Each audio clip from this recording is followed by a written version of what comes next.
I call leadership the challenge to be something more than mediocre.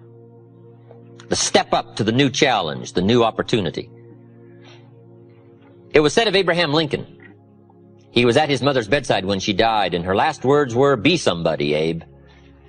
And if that story is true, evidently he took it to heart and proceeded from that moment to become somebody. And that's the key to leadership. Inner inspection of your gifts and your skills, your integrity and your character. The outer look at how you present yourself as you appear. In some of our other lectures, we go through this whole scenario. The inside is important, but also the outside is important. When you meet somebody for the first time, first thing they're going to do is take a look. Now, sure, they're going to listen, but then they're going to take a look. Now, certainly we learn to evaluate people by more than what we see, but at first we're going to take a look. Let me quote you an ancient phrase. It says, people look on the outside, God looks on the inside. Isn't that excellent information? That's excellent information. So that might mean work on the inside for God, work on the outside for people. You say, well, people shouldn't judge you by your appearance. Well, let me give you a clue. They do. They do. You can't deal in shoulds and shouldn'ts. You got to deal in realities. Now, when people get to know you, they'll judge you by more than what they see, but at first, it's all they got to go by is what they see and what they hear.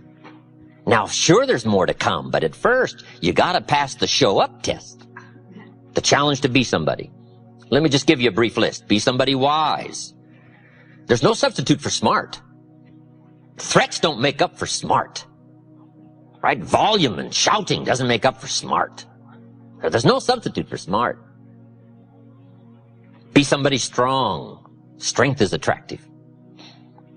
And there are many ways to be strong. Decision-making, character, language, right? As well as vitality and health. There's a lot of strengths, and they're all attractive.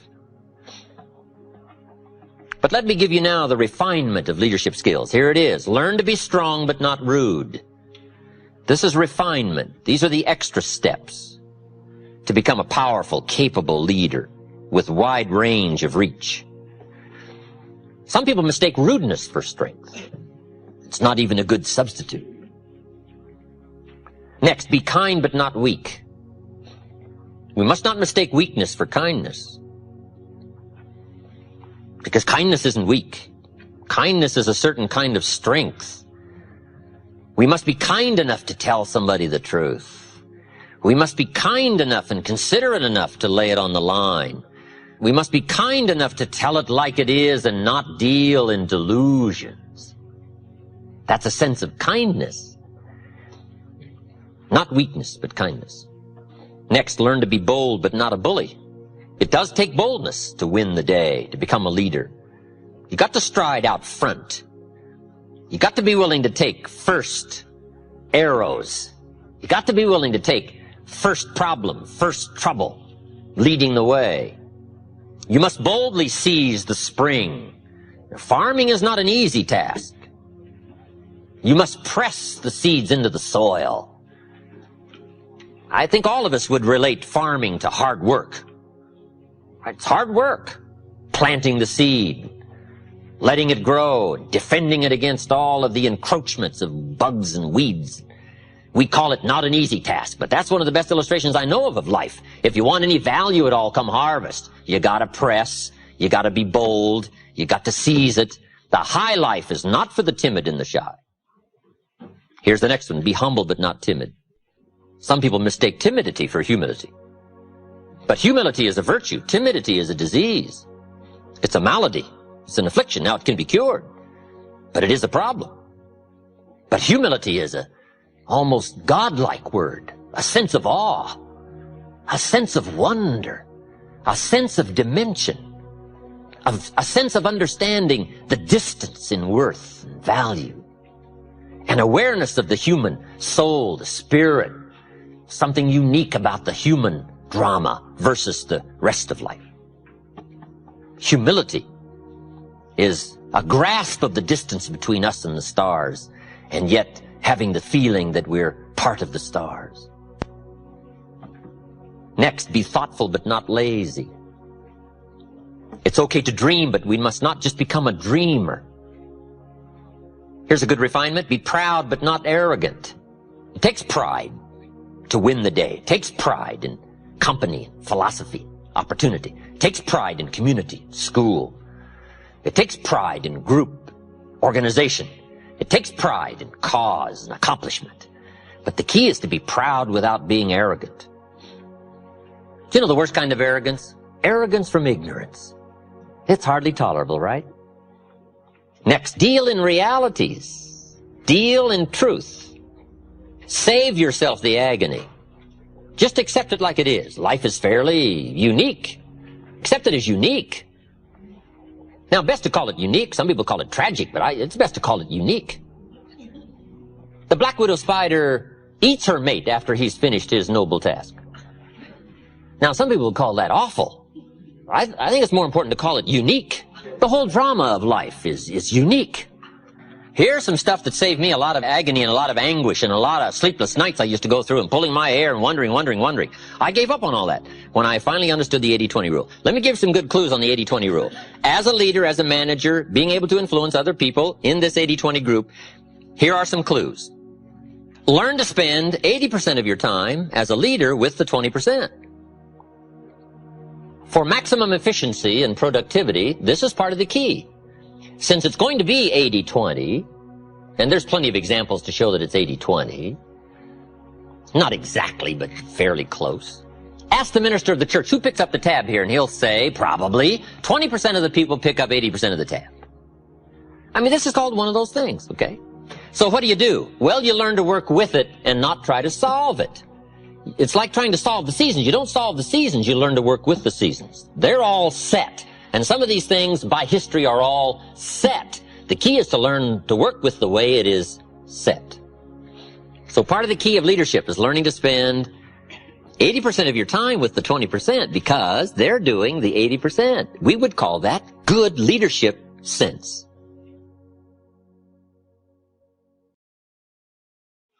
Now you say, well, how do you do that? Let me give you part of the answer in how to do that. Here it is. Spend individual time with the 20% and group time with the 80%. This is part of the answer to leadership skills. However, guess who wants your individual time? The wrong group. But that's what life's all about, right? Accepting this challenge. So now you've got to be what we call clever. And you've got to be, another key word, diplomatic. Diplomacy and strategy are two key words for leadership to understand. Diplomacy and strategy. Here's part of the diplomacy. Mary comes and says, I've got a question. You say, Mary, bring your question Saturday morning. I'm going to meet with everybody and I'll cover it then. She says, okay. Now, it might not be that easy. But if you start trying to put this in perspective now, groups, you can deal with the 80% by groups, and you can talk to the 20% individual. Now, the pull is in the opposite direction, and it always is. Now somebody says, well, I'll just fire the 80%. They're only doing 20% of the business. Well, I wouldn't fool with that. Because after you've fired the 80%, before too long, whoever is left, 20% of them will be doing 80% of the business, and 80% will be doing 20%. All right, this is not something you fire. This is something you learn to work with. The 80-20 rule, very important rule. The next subject is called the law of averages. So important to understand the law of averages. The law of averages in a personal sense is very simple. Here's what it says. If you do something often enough, you'll get a ratio of results. It's important for leaders to understand ratios. Because if you're working with people, you got to have some charts. You got to know ratios. You got to be able to evaluate your own performance, their performance. Ratios. What do we mean by ratios? Well, let's say you're in sales, you join a company and you start representing the product or the service. And you're first getting started, you talk to 10 people. 9 say, no, I wouldn't care for any. 1 says, yes, I'll take some. We call this your opening ratio. You say, well, that's not too good a ratio. Well, it all depends. Okay? But it's your opening ratio. So at first, you don't worry about what the numbers are. At first, you just get some activity going. Now, we call this very simply 1 out of 10. Now, here's what's very exciting about dealing in ratios. Once a ratio starts, it tends to continue. Now, this is some things leadership needs to know so that you're not frustrated. If you talk to 10 people, 1 says yes. If you talk to 10 more, chances excellent, you'll get another one. If you talk to 10 more, chances excellent you'll get another one. It's uncanny. I don't even know how it works. All I know is it works. There's a lot of things you don't need to know how they work. Just work them. Right? A lot of people are studying the roots. Others are gathering the fruit. I mean, it depends on what end of this you want to get in on. It just works. It's a fascinating subject. The law of averages. Okay? Now, once you know that your ratio pretty well is in there, 1 out of 10, now you can start to compete. It is so important to compete, to test your skill against someone else's skill. What someone else can do is a pretty good insight in if you stretch what you might be able to do. So competition is a very healthy thing. Now, you've got to be very smart here.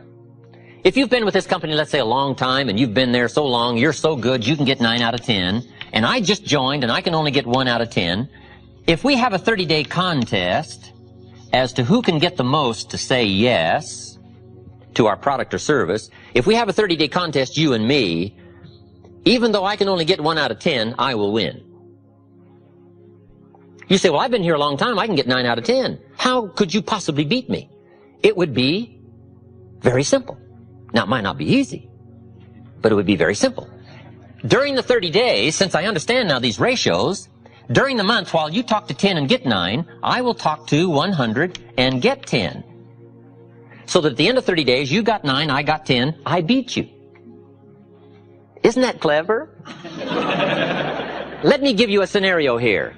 If you're bright, what you do if you're new, you make up in numbers what you lack in skill. This is called helping people with the numbers, helping people with ratios. Someone says, well, I can only get 1 out of 10. Say, that's got nothing to do with competition. The key is to be bright enough to understand ratios. Here's the next clue. Ratios can be increased. You talk to 10, get 1, talk to 10, get 1, talk to 10, get 1, talk to 10 more, get 2. Why would about the 4th time you talk to 10, you get 2 instead of 1? You're getting better. Key question, who can get better? Answer, anybody who tries. All you got to do is put together the numbers, right? Your brain is as good as anybody else's. Your chances are as good. All you got to do is find a way to put out the extraordinary effort to do an ordinary thing extremely well. Ratios. Success is a numbers game. It's important to keep track of your numbers. In baseball, we call it batting average. Whatever you're doing, the key is to keep track of your success and how good you are at whatever. Someone says, well, I'm not very good on the telephone. I'll tell you how you can quickly cure all that, is get on the telephone. I'm telling you, you can get better at anything. All you've got to do is attempt it and try it and start putting a string of numbers together and keeping track and understand your own ratios. I teach a very simple sales course. Let me give it to you in 3 points. Number 1, talk to lots of people every day. It's a simple sales course. Number 1, talk to lots of people. Isn't that simple? It's a numbers game, especially if you're new. And here's what's exciting. There's lots of people. You don't have to worry about people. So just talk to lots of people, even if your presentation is very poor. If you put the numbers together, I'm telling you, something will happen.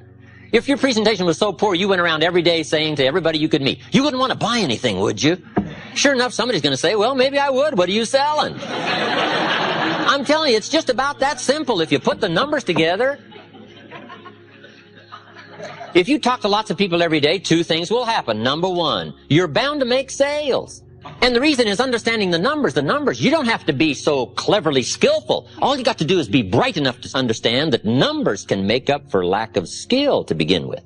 And if you're in a leadership position to help people, help them with their ratios. Say, John, let's go over these numbers one more time. How many calls? Who did you talk to? Okay.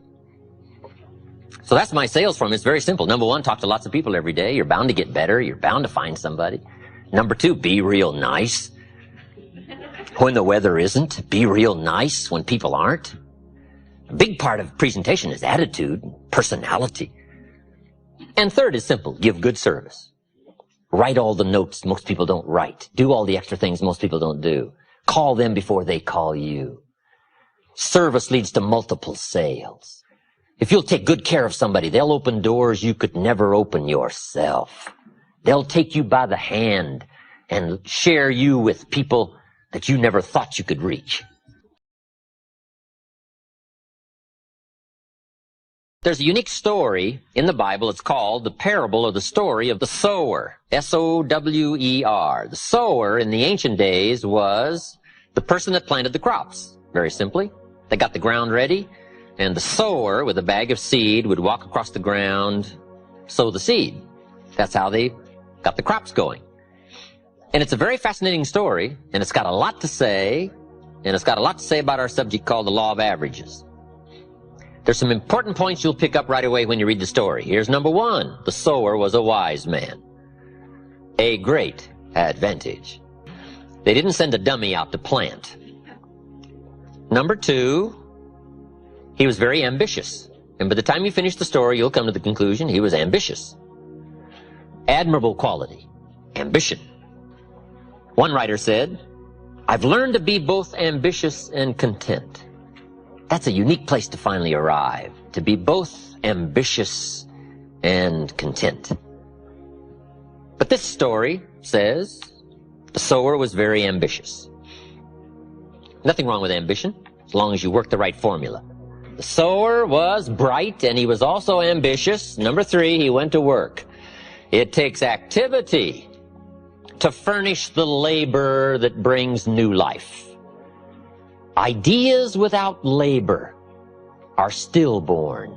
They never become tangible. They never become real. You got to put yourself through the activity, through the labor. So when you read the story, you'll find this was a hard-working sower. We call that admirable quality. Now, some interesting things that happened to the sower. It said he had excellent seed. Point 4. He had the best. At least the scenario of the story says he had the best of seed. Boy, it's exciting when you feel that you're involved in the best product, the best service, the best idea, the best enterprise, something you feel proud about. Now, with all of these qualities, he starts out and now starts to unfold the scenario of life called the law of averages. Here's what happened. The sower goes out to sow the seed, and the first part of the seed that he sows falls by the wayside, and the birds get it. Now, I want you to understand the scenario. Here's what's very important for leaders to engage in: to teach the inevitable. It's very important to teach the inevitable. Key for leadership. Leaders must understand birds. Why? Birds are going to get part of the seed. It's called inevitable. And if you don't teach inevitability, people will be all upset. They won't know what to expect. We must all be prepared for what we call eventualities, the inevitable. So here's part of the scenario. The sower goes out to sow the seed, and the birds get some. He sows some more seed, and the birds get it. Now, this is a typical story of life. Is that fairly typical? Fairly typical. The birds are going to get some of the seed. Some of you building an organization, right? You're out recruiting. Say, "John, I've got an important story for you to listen to. Could be the change of your life, earn some extra money, or make it a full-time venture, whatever. But come and take a look." And he says, "Well, hey, I think I'm ready for something like that. Thursday night, I'll see you, and let's go through it all." You say, "Wonderful." Comes Thursday night. John isn't there. You say, "Where is John?" The birds. The birds. The birds. Who knows what form they come in? I don't know. It's called the inevitable. The inevitable. His brother-in-law said, "Sales? You're not going to get mixed up in sales. Who told you were a salesman?" All kinds of stuff that talk people out of a good idea. I don't know. Now, when the birds get some of the seed, you got one of a couple of choices. Number one, you can chase birds. You say, "Well, I'll go straighten this out." Well, here's the problem if you go try chasing birds to straighten things out. You have now left the field. And the law of averages isn't going to work for you anymore till you get back to the field. This is so important to know. What to spend your time on and what not to waste your time on. The best thing to do is to spend your energy and time on the things that count and understand the law of averages. Okay? And not chase the birds, but to stay in the field. Here's what it said the wise man did. He ignored the birds, and he kept on sowing. Why? He was so bright, he understood the law of averages.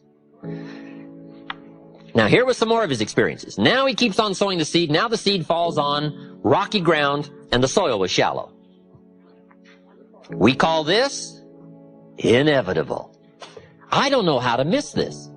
This is called the stuff of life. It's so important to understand the seasons and the stuff of life and the ratios and the inevitables. This is so important, especially as a leader, so that you can help people through understanding how it is. And it said this time the seed takes root and the little plant starts to grow, but the soil is so shallow that the first hot day, the little plants wither and die. You say, wow, what a disappointment. Well, sure, you're going to be disappointed. Some people are going to try so little, even if you've got a good idea. 30 days later, you say, we had this meeting, John wasn't here. So where is John? I said, I don't know. You say, well, I thought sure John had last 30 days. But he didn't. Why? It's called inevitable. Right? And who knows the reason why? John isn't here anymore. Somebody said, boo. And he quit. He quit. First hot day. Now, you're going to be disappointed, especially if it's somebody you like, somebody you know. But here's what you must learn to do as a leader. Discipline your disappointment. This is part of the challenge of life, disciplining the disappointment, understanding the law of averages. Now, here's what it said the wise man did. He kept on sowing. How brilliant. He was so well schooled in the law of averages. Now this time he sows the seed, it falls on thorny ground, and the little plant starts to grow, but the thorns choke it to death and it dies. Wow, what's this called? The inevitable. Do you know what the story called the thorns? The cares of life, little cares.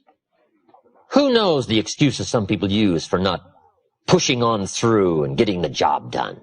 It's called inevitable. Some people are going to try so little. They're going to let other things crowd out the good opportunities. And who knows why? I don't know why. I'm an amateur on this stuff. The key is to take the inevitable and take the obvious, right? Everybody should take obvious 1, obvious 2. Right? Study the obvious and not let it unduly disturb you, and learn to manage the obvious so you can get on with the more important things in life.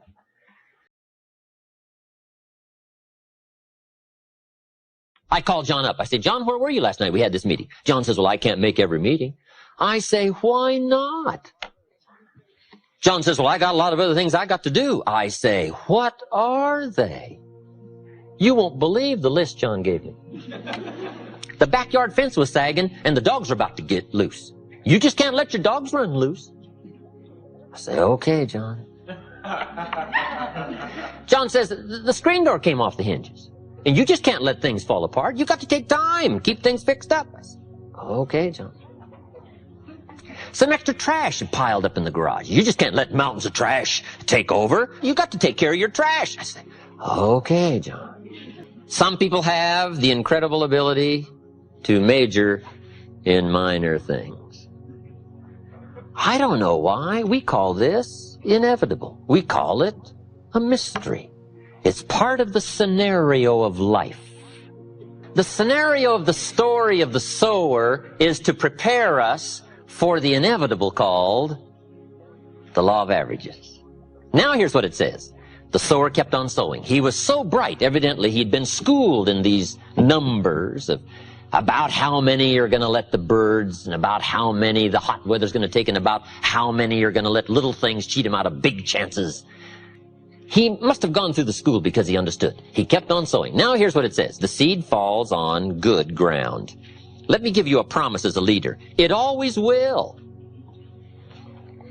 Key phrase. If you share a good idea often enough, it'll fall on good people. Why? The law of averages. Now even the good ground had a variety of productivity. It said part of the good ground produced 30%. Wow. And it said part of the good ground produced 60%. Terrific. And it said part of the good ground produced 100%. What's that called? The law of averages. That's the way it is. It's called one of those things. Now, can you find some 100%ers? The answer is yes, but you got to go through the birds and the hot weather and the thorns and cares. And you've got to find some way to use the 30%ers and the 60%ers. And if you become entrusted as a skillful leader and learn the law of averages and learn how to deal with all this, you'll have some 100%ers to deal with, to work with. leaders must understand the fact that there is both good and evil. It's part of the life scenario to understand good and evil. And however you wish to describe good and however you wish to frame your ideology of evil, there are a lot of ways to put it. For some people, evil is too strong a word. I don't know. This is part of your own philosophical conclusions that you have to come to in trying to evaluate this earthly struggle. Evil, good, tyranny, liberty, sickness, health, winning, losing, life, death, opportunity, tragedy. It's part of the life scenario. And all good leaders must understand this clash, this scenario, however you wish to describe it, whatever terms you wish to call it. We must understand it. Now, here's part of the understanding. Some people have sold out to the evil side. For whatever reason. You don't have to spend much time with why. All you have to do is spend time with who. I went to my 30th year class reunion a few years ago. Little small village, right, I grew up in. There was only about 150 in the graduating class. And after 30 years, almost half of the graduating class was at the reunion, which was pretty good. We had a 2-day celebration. I'm master of ceremonies. On the second day, we had a little moment to remember those who had deceased. I think there were 8. And I knew them all, so I gave a little scenario, a little story about each one. And then we took time, just a little moment of silence to remember, because some of them were very, very unique human beings, but they were gone. I thought later, 8 out of 150 after 30 years. Is that about average? Guess what I discovered? It's about average. So after 30 years out of 150, it's not will 8 be missing, it is only who will be missing. So in part of the scenario of understanding leadership, the key is to not be surprised when the inevitable occurs. Because if you become too surprised, we will call you naive. And it's very sobering as to why some have chosen to give themselves over to evil, and we call it simply one of those things. But the key to leadership is to understand, and the key to leadership is to also be alert and be bright enough to spot it and to see it. All good leaders must understand the story of the frog and the scorpion. It's one of the most important stories for a leader to understand. According to the story of the frog and the scorpion, the story scenario says, the frog and the scorpion appeared on the bank of a river about the same time, and the frog was about to jump in the river and swim to the other side. And along comes the scorpion, and he sees what's about to happen, and he engages the frog in conversation, and the scorpion says to the frog, Mr. Frog, I see that you're about to jump in the river and swim to the other side. And the frog said to the scorpion, that is correct. And the scorpion said, hey, hold it. I would like to get to the other side, but unfortunately I'm a scorpion and I can't swim. Would you be so kind as to let me hop on your back and you swim across the river and deposit me on the other side? I would be grateful. And the frog looked at the scorpion and said, no way. The frog said, you're a scorpion, and scorpions sting frogs and kill them. He said, I'd get out there halfway with you on my back and you'd sting me, and I'd die. You think I'm crazy? No way. The scorpion said, hey, hold it. With your frog brain, you're not thinking. If I was to sting you out there halfway, sure, you'd die and drown, but so would I, since I'm a scorpion and I can't swim. That'd be kind of foolish. So I'm not about to do that. I just want to get to the other side. The frog thought over that reasoning and said, that makes sense, hop on. And according to the story, the scorpion hops on the frog's back, they start across the river, and sure enough, halfway across the river, the scorpion stings the frog. The frog cannot believe what happened. And he said to the scorpion, why did you do that? I'm about to die and drown, but so are you. Why would you do that? And the scorpion said, because I am a scorpion. So all leaders must understand the story of the frog and the scorpion. There are shepherds, and there are sheep, and there are wolves. And wise leaders must understand some wolves are so clever, they've learned to dress up like sheep. But do not miss the story of the full drama of life called good and evil. It's part of the test of leadership skill.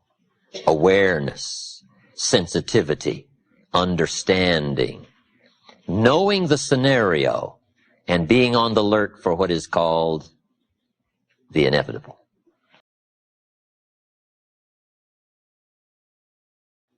Let me give you now, just in sort of quick succession, some studies that leaders should engage in. Let me just give you the list. We won't expand on this, but I'm sure you can expand on it in your own good time and in your own good way. But let me give you this list of studies leaders should engage in. Number one, the study of possibility. Possibility. It's so important for leaders to play the what-if game. What if we had enough people? What if we had refined people? What if we had leaders? What if we had a good team? What if we went to the market? What if we accomplished our goal? What could we accomplish? What are the dimensions? What's the size? What's the promise? We call it the what-if game. Possibilities are all around us. We must all be students of possibility. It's not a bad subject for study, possibilities. Number two is opportunity. Leaders must always be conscious and aware of the expanded potential for opportunity. And sometimes opportunity is closer than you think. The next subject of study is ability. Leaders must be good students of ability, their ability, and the people that are in their charge, their influence, their ability. Sometimes it's easy to have somebody right close to you and you've never discovered all of their talent and their potential. I discovered a young man in Canada, Harold Dyke, many years ago. He worked for the railroad. I think he was making about $300 a month. He'd been there 10 years. Now, this was a long time ago. But I discovered him. He became a good friend of mine. And I recruited him. And he joined my company, joined my business. The second year he was with me, he made $45,000. And now he's a leader in the community, and he's gifted and skillful, and he's financially independent, and he's a unique gentleman. Now, the railroad had him for 10 years. They didn't have this in-depth survey of trying to find the people that are right close around who may have some unusual gifts and capacities that nobody has yet discovered. So leaders must be students of ability and find ways to uncover somebody's unusual ability that may have been there for a while. And you've just got to find a way to uncover all of that. Part of the key to leadership. Subject number 4, inevitability. All of us should be students of inevitability. Without kidding myself, if I keep up my current daily practices, where will it take me in 10 years without being disillusioned? I don't want to just cross my fingers and walk the wrong road. I got to learn to look into the future called inevitable. Inevitability is being 200 feet from Niagara Falls in a little boat with no motor and no oars. It's called, it's over. Now, the key to that tragic story and scenario is, what a tragic place to find yourself. If somebody would have painted you this scene when you were still upstream and painted the roar of the falls in your mind and would show you what a tragic place it is, you might not have drifted this far into what we call now the inevitable. We've got to help people by painting the roar of the falls long before they get 200 feet in a little boat with no motor and no oars. You say, well, the roar of the falls is a long ways off. Yes, but the people that are around you are drifting. And by perception, you've got to see it. And you've got to level, and you've got to speak the truth so that you can give them alternate choices while there are still alternate choices. It's called the gift of leadership, helping people in life change, career change, helping people in thinking change, helping people with attitude change, to paint the inevitable. It's a key to leadership. Number 5, an important subject for leaders to study is called rationality. being able to rightly conclude based on information, a rational, sensible course. I've got a good clue for you. Make sure what you do is the product of your own conclusion. Take advice but not orders. Let everybody around you be helpful, but then put that through your own mental computer and make sure what you do is the product of what you've concluded based on all the input. We call this a true sense of leadership, developing rationality based on all the input. These are not easy tasks, but they're tasks that are possible. This is called walking the summit of leadership skills. And most people don't want to engage in these extra disciplines, but I'm here to promise you that the treasure and the equity is so unique that what small price is paid in these early disciplines is small compared to the treasure that accumulates as the days unfold, both for your heart and your mind and your purse. To finish, let me give you some challenges. In wrapping all of this up, I've got some good challenges for you to consider. Here's the first one. Let other people lead small lives, but not you. In the challenge of leadership and stepping up to the responsibility and the opportunity to touch somebody else's life, let everybody else lead the small lives, but not you. Let everybody else cry over small hurts, but not you. Let everybody else argue over non-essentials, but not you. Deal in things that matter. The larger challenge, the larger opportunity. Here's my next challenge. As leaders, let's learn to help people not just with their jobs, but with their lives. I think we have a twofold responsibility to help people with job skills. But I think the greater responsibility is to help people with life skills.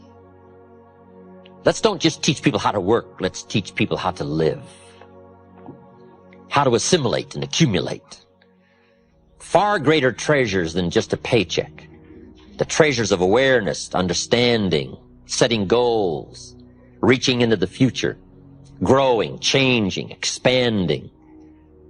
If we'll touch people's lives as well as their skills, if they stay with us a week or a month or a year or a lifetime, on whatever occasion they should choose to leave, you want them to leave by saying, my experience there was the greatest experience of my life.